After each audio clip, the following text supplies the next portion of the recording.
பெரிய ದೊಡ್ಡ ಪಡಂ ಏನೂ ಇಲ್ಲ. అండ్ ఒరుదడి పాతం పోదురు ఏదో మన భారతీయుడు 2 ఇంకా పడం డీటెయిల్ వందు ఏఆర్ రెహమాన్ లేకపోవడమే ప్లస్ పాయింట్. సినిమాకి main plus point AR Rahman లేకపోవడమే. ఎందుకు అని మీరు ఆ చిరునవ్వు నవ్వద్దమ్మా. ఎందుకు అని అంటే ఒకవేళ ఏఆర్ రెహమాన్ ఉంటే మళ్ళీ మ్యూజికల్ హిట్ కోరుకునేవాళ్ళు, అవునా కదా? అందుకే ఆయన తప్పేయడం ప్లస్ పాయింట్. దాని తర్వాత సినిమాలో నెగిటివ్ ఏంది అని అంటే అవినీతి పైన పాల్పడేటప్పుడు జరిగే పర్యవసనాలు ఏం జరుగుతాయి, what is the side effects, అది ప్రిపేర్ చేయలేదు భారతీయుడు 2. రండి పోరాడండి అన్నాడు. పోరాడాలంటే పొట్టలో కూడు ఉండాలి కదా. ఆ కూడిచ్చేవాడు తండ్రి కదా. ఆడు అన్యాయం చేసినాడో అవినీతి చేసినాడో తెలియదు, వానికైతే కూడిచ్చాడు కదా. ఆ కూడి వెళ్ళిపోతే నేను ఎట్లా పోరాడాలి అనేటువంటిది ఈ పాయింట్ ఆయన రేస్ చేయలేదు. ఈ పాయింట్ని కూడా చూపించినట్టయితే సరే మన ఫ్యూచర్ కూడా చేయొచ్చు. ఈ పాయింట్ని ఎవరు రేజ్ చేశారంటే మోడీ గారు రేజ్ చేశారు. మోడీ గారు ఒక స్కీమ్ తీసుకొని వచ్చారు. దానివల్ల ముందు తరాలకు ఖచ్చితంగా అవినీతి అనేది తగ్గుతుంది. జపాన్ ఎదిగింది, చైనా ఒదిగింది, ఇజ్రాయిల్ పుడుతుంది. ఇవి కాకుండా ఉంటాయి అన్నమాట. ఒక పథకం ఉంది, విల్ డిస్కస్ లేటర్. అండ్ ఇంకోటి సేనాపతి అన్నారు కదా, there is no Senapati in this character. సేనాపతిని ఇంకా వాడలేదు, జస్ట్ మేకకు పులికి వేరే వేశారు. అండ్ ఒక ఎమోషన్ చూసినావా, ఫస్ట్ టైం సిద్ధార్థ్ పైన నా కోపం వచ్చింది. తల్లి చనిపోతే ఎమోషన్ ఎట్లుండాలి తెలుసా? కనీసం గ్లిజరిన్ అన్న వేసుకోవాలా కదా. ఆ ఎమోషనే క్యారీ అయ్యి సినిమాకి కొద్దిగా నెగిటివ్ అయిపోయింది. అండ్ మిగతాదల్లా ఓకే, నో మైండ్, చూడొచ్చు సినిమా. ఎల్లారుమే పాదం పోదు ఫ్యామిలీ. ఒక క్యాలెండర్ సాంగ్ ఉంటుంది బా, క్యాలెండర్ సాంగ్ బాబా రామచిలుకలు వద్దు బాబా, అలాంటి సీన్ ఒకటి పడితే జన్మ ధన్యం అనేలా ఉంటుంది.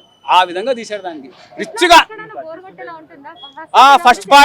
ఫస్ట్ పార్ట్ ఈజ్ క్యారీ బ్యాగ్డ్, అర్థమైందా? బట్ పార్ట్ 2లో గో బ్యాక్ ఇండియా అనేటప్పుడు ఆ ఎమోషన్ క్యారీ అవ్వడం వల్ల సినిమాకి కాస్త బరువు వచ్చింది. సో దానివల్ల ఆడియన్స్ ఏమనుకుంటారంటే ఓకే నో ప్రాబ్లం, మనం పెట్టిన పైసలకి మనకు వచ్చేసినాయని చెప్పేసి. సో బేసిక్ థింగ్ ఏంటంటే if there was no Kamal Haasan might be movie, నాకు చెప్పలేము దాని గురించి. మైట్ బి సినిమా. మూవీలో హైలైట్స్ అంటూ ఏం లేవమ్మా. శంకర్ గారు ద ఓన్లీ థింగ్. శంకర్ గారు 3 పడవల పైన ప్రయాణం చేశారు. ఐ థింక్ శంకర్ గారు పడవ పైన ప్రయాణం చేసితే బాగుండేది. ఇంకో విషయం ఏంటంటే నెగిటివ్ ఏంటంటే ప్లస్ ప్రయాణం ఉన్నాయి. కథని తమిళనాడు నుంచి స్టార్ట్ చేసినప్పుడు అక్కడక్కడ తీసుకొని పోతాడు.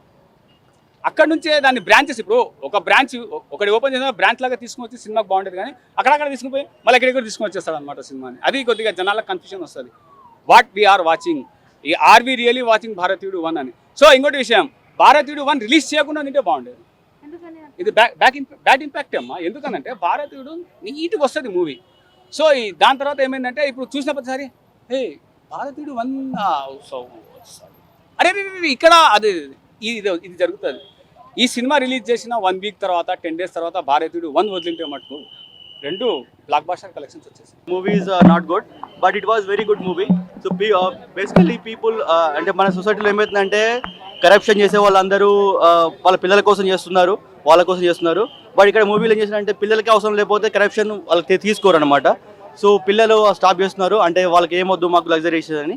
So that parents should have to think to take the corruption to the out side. And it is good sign to the India, and go back is not a stag, but we should have to take the necessary precautions to take any government sectors. So hashtag movie highlights movie ante Shankar is producing is very good, and actually lagging em ledu movie lo oka scene create chesadu, but dantlo message ichadu parents stop cheyali, corruption anedi tagginchali and come back ani. So game changers movie వస్తుంది కదా, దాంట్లో ఈ might be giving good message to the society. Rakul is role is 2-3 characters వచ్చింది ఆమె 2-3 స్క్రీన్స్లో, but she was just part time actor. సిద్ధార్థ్కి ఇది ఒక మంచి మూవీ ఉంటుంది ఆయనకి. And might be is the right person to acting this movie, but might be return back society Telugu films industry. My rating, my perspective of out of 10, I could rate 9.5 this movie. And so correction, it crossing around for about 100 crores movie రావాలి. మూవీలో ఏంటంటే కొద్దిగా Kamal Haasan is a freedom fighter and come back to the society. But ఇక్కడ ఈ అంటే వాళ్ళు తీసుకొచ్చారు మరి ఇతన్ని, then he wanted to again back to the society, then that is good side. 1కి ఏంటంటే కొద్దిగా 1లో ఇట్స్ సెంటిమెంట్, ఫ్యామిలీ సెంటిమెంట్, కంప్లీట్గా మీడియా, కంప్లీట్గా ఫైనాన్స్, కంప్లీట్గా కరప్షన్. రెండు బాగున్నాయి. Yeah, because of Kamal Haasan is ever green debut actor and he was a fortunate actor, and there is no meaning.